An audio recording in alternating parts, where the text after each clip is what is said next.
Hello everyone, welcome to Study IQ. Study IQ के इस video में हम बात करेंगे कि मध्य प्रदेश और गुजरात इनमें आपस में क्या विवाद है नर्मदा नदी को लेकर। पिछले 40 साल में आज तक कोई विवाद नहीं हुआ। 1979 जब इनके बीच में एक समझौता हुआ था, नर्मदा समझौता, नर्मदा एकॉर्ड, तब से लेके अब तक कोई विवाद नहीं हुआ। तो अब अचानक क्या विवाद है? तो आइए समझने की कोशिश करते हैं इस विवाद को। पहले थोड़ा सा नदी के बारे में जान लेते हैं।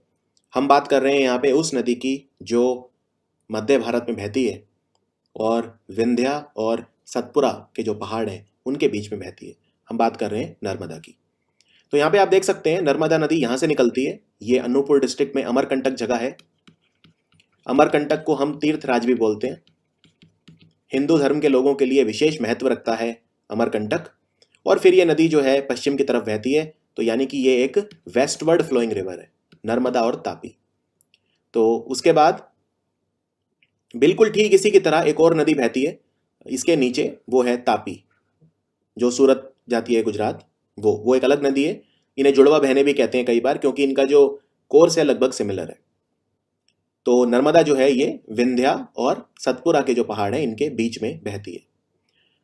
फिर ये पूरा मध्य प्रदेश क्रॉस करके यहाँ पे महाराष्ट्र को छूते हुए गुजरात में घुस जाती है।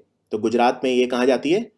नर्मदा डिस्ट्रिक्ट, वडोदरा के बीच में फिर ये भरूच से सीधे फिर अरब सागर में गिर जाती है।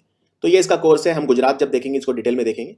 यहाँ पे भी आप देख सकते हैं ये, और इसके किनारे बहुत सारे इंपॉर्टेंट शहर हैं, जैसे जबलपुर है जहाँ पे ये बहुत बड़ा वाटरफॉल बनाती है, धुआंधार वाटरफॉल, या ओमकारेश्वर है, जबलपुर है, बहुत सारे हैं, देवस है, होशंगाबाद है, इत्यादि। यानी कि सबसे पहले ये नदी कहाँ से निकली? मध्य प्रदेश से निकली, राइट? मध्य प्रदेश को पूरा क्रॉस करा, उसके बाद ये गई महाराष्ट्र को छुआ, जस्ट टच किया, और फिर ये चली गई गुजरात में। यहाँ पे आप देख सकते हैं इसका पूरा जो कोर्स है अमरकंटक से शुरू होता है और कैसे पूरा ये अरब सागर तक जाता है आगे।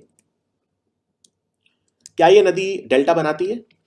देखिए अब ये समझना होगा आपको, जो नदी पहाड़ों के बीच में बह रही है, राइट? अब ये विंध्या और सतपुरा के पहाड़ों के बीच में बह रही है, यानी कि आप इमेजिन करिए कि दो पहाड़ हैं, इनके बीच में नदी बह रही है। तो क्या नदी फैल पाएगी? और अगर नदी फैल नहीं पाएगी तो डेल्टा कैसे बनाएगी? फॉर एग्जाम्पल ये कोई नदी है, अब इसमें जो सेडिमेंट वगैरह होते हैं, मिट्टी वगैरह, वो इकट्ठी हो जाती है, इकट्ठी होती रहती है, उससे नदी का पानी दो हिस्सों में बंट जाता है।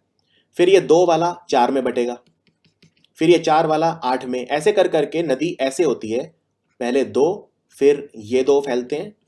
तो नदी जो है वो फैलती जाती है, और इसे ही हम डेल्टा बोलते हैं। तो अब अगर नदी मान लो इधर भी पहाड़ है और इधर भी पहाड़ है और बीच में बह रही है, तो कैसे वो फैलेगी कैसे?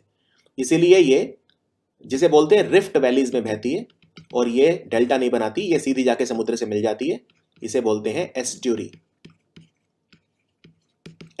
तो नर्मदा और तापी 2 नदियां हैं जो एस्ट्यूरी बनाती। नर्मदा नदी का पुराना नाम है रेवा, और इसको गुजरात और मध्य प्रदेश दोनों की लाइफलाइन बोलते हैं, जीवन रेखा, क्योंकि बहुत सारे लोग नर्मदा के पानी पर निर्भर करते हैं। अगर मध्य प्रदेश में ऐसा माना जाता है नर्मदा नहीं होती तो ये एक मरुस्थल हो सकता था। यही गुजरात के लिए कहा जाता है, कम से कम दक्षिण गुजरात के लिए।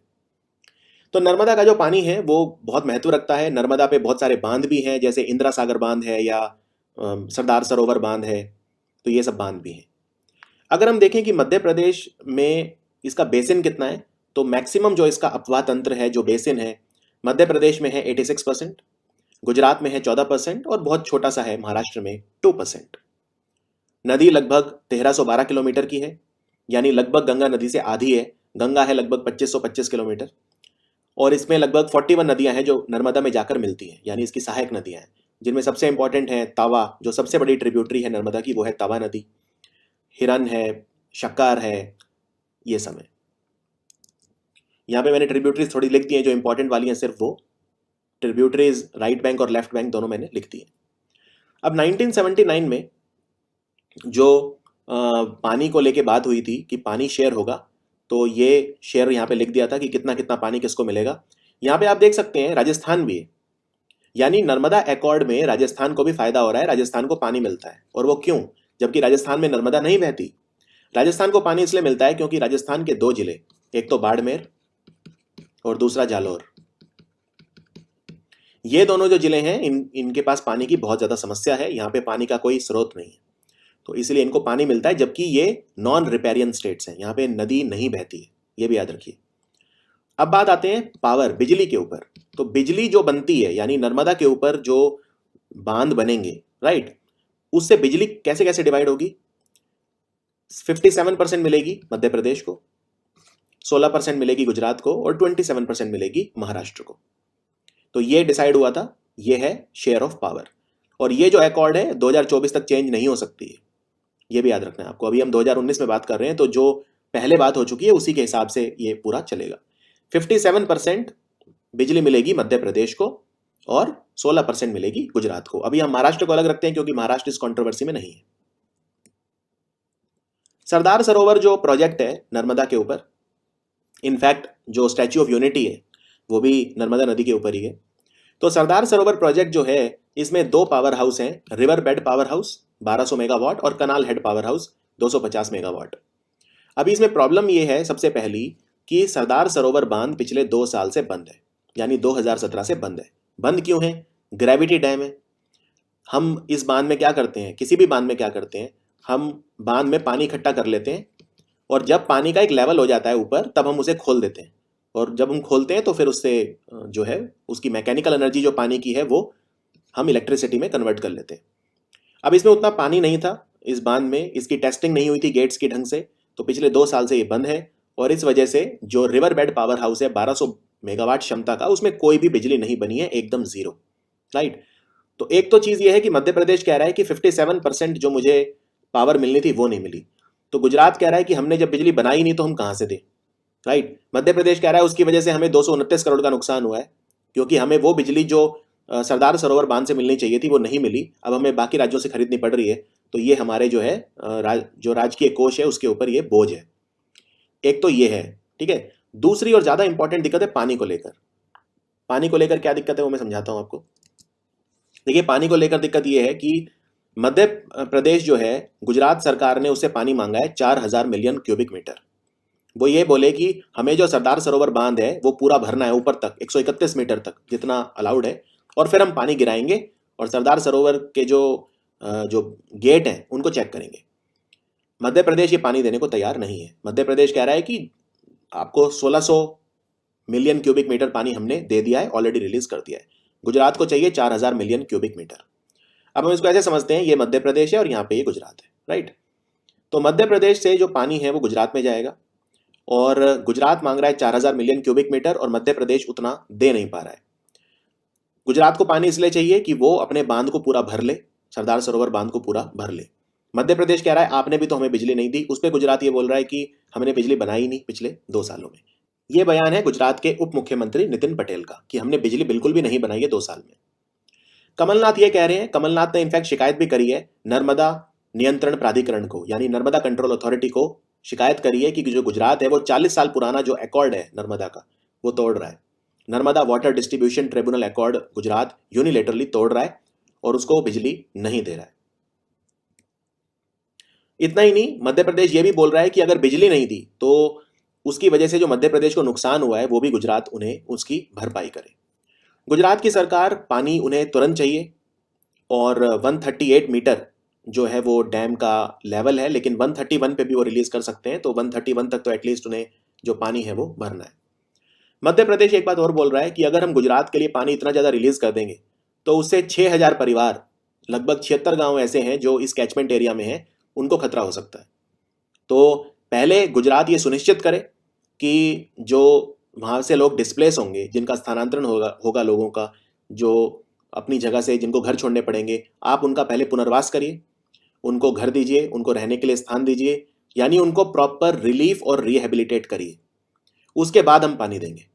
मध्य प्रदेश ये भी बोल रहा है कि पहले भी आपने जब सरदार सरोवर बांध बना था और जब उसका विस्तार किया गया था, उस वक्त भी जो लोग डिस्प्लेस हुए थे वो भी आपने अब तक रिहेबिलिटेट उनको नहीं किया, उनको रहने के लिए जगह नहीं दी है। और आपको लेटेस्ट बता देता हूँ, लेटेस्ट ये है कि मध्य प्रदेश में जो नर्मदा बेसिन है वहाँ पे बारिश बहुत ज़्यादा हुई है, तो मध्य प्रदेश में बाढ़ का खतरा बहुत ज़्यादा हो गया, बहुत ज़्यादा। इसलिए मध्य प्रदेश ने पानी दे दिया अभी, लेकिन कंट्रोवर्सी जो है ये इनके बीच में विवाद अभी ख़त्म नहीं हुआ है। एक बार तो पानी दे दिया, एक बार तो फिर गुजरात ने 131 मीटर तक भर लिया और इन्हें रिलीज कर दिया। तो ये लेटेस्ट पिक्चर है सरदार सरोवर डैम का। यहाँ पे आप देख सकते हैं पानी फाइनली छोड़ दिया गया, गेट सारे टेस्ट कर लिए गए हैं और अब आगे ये कैसे प्ले आउट करेगा ये देखना होगा। 30 गेट हैं, उनमें से 26 खोल दिए 9 अगस्त को गुजरात की सरकार ने। बट ये पानी इसलिए रिलीज किया गया एमपी की तरफ से क्योंकि एमपी में बारिश बहुत ज़्यादा हुई थी, तो एमपी में बाढ़ का खतरा बन गया था। लेकिन इसमें एक चीज़ और देखिए अब आप, ये जो पानी छोड़ा गया है अब इससे गुजरात में बाढ़ का खतरा हो गया है, क्योंकि यहाँ पे हम देखते हैं ये जब रिवर एंटर करती है नर्मदा जिले में और फिर ये वडोदरा को छूती हुई और ये आगे नर्मदा और वडोदरा के बीच में फ्लो होती हुई ऐसे जाती है भरूच। अब इन एरियाज़ के जो लो लाइंग एरिया हैं, यानी जो काफ़ी नीचे हैं, जिनका लेवल काफ़ी नीचे है, जिलों का ज़मीनी स्तर काफ़ी नीचे है, वहाँ पे बाढ़ का खतरा बन गया है। क्योंकि गुजरात में भी बारिश बहुत हो रही है इस वक्त, तो नर्मदा, वडोदरा और भरूच ये 3 जिलों में बाढ़ का खतरा बहुत ज़्यादा बना हुआ है इस वक्त, कभी भी बाढ़ आ सकती है। अब ये भी डिपेंड करेगा कि मध्य प्रदेश और कितना पानी छोड़ता है। जितना ज़्यादा पानी छोड़ेगा उतनी ज़्यादा गुजरात में भी बाढ़ की स्थिति बन सकती है। अभी सरकार जो है वो काफ़ी प्रिपेयर कर रही है अपने आप को। गुजरात के अंदर उन्होंने जो स्टेट डिजास्टर रेस्पॉन्स फोर्स है, यानी राजकीय आपदा प्रबंधन प्राधिकरण, उसके लोग बुला लिए हैं। आपदा प्रबंधन का काम चल रहा है। ट्रैफिक मूवमेंट वगैरह, कई सारे पुल ऐसे हैं जिन पे ट्रैफिक मूवमेंट रोक दी गई है नर्मदा डिस्ट्रिक्ट में। और गुजरात में साउथ वेस्ट मानसून इस वक्त बहुत पीक पे है, तो बहुत ज़्यादा बारिश वहाँ पे हो रही है। तो ये है पूरा मामला सरदार सरोवर डैम और Narmada controversy between Madhya Pradesh and Gujarat. आने वाले समय में उम्मीद है कि ये मामला जल्दी सुलझ जाएगा, क्योंकि पिछले 40 सालों से कोई प्रॉब्लम नहीं हुई है, तो अब भी नहीं होनी चाहिए। Thank you so much for watching. Hello everyone, welcome to Study IQ. Study IQ के इस वीडियो में हम बात करेंगे कि मध्य प्रदेश और गुजरात, इनमें आपस में क्या विवाद है नर्मदा नदी को लेकर। पिछले 40 साल में आज तक कोई विवाद नहीं हुआ। 1979 जब इनके बीच में एक समझौता हुआ था, नर्मदा समझौता, नर्मदा एकॉर्ड, तब से लेके अब तक कोई विवाद नहीं हुआ। तो अब अचानक क्या विवाद है, तो आइए समझने की कोशिश करते हैं इस विवाद को। पहले थोड़ा सा नदी के बारे में जान लेते हैं। हम बात कर रहे हैं यहाँ पे उस नदी की जो मध्य भारत में बहती है,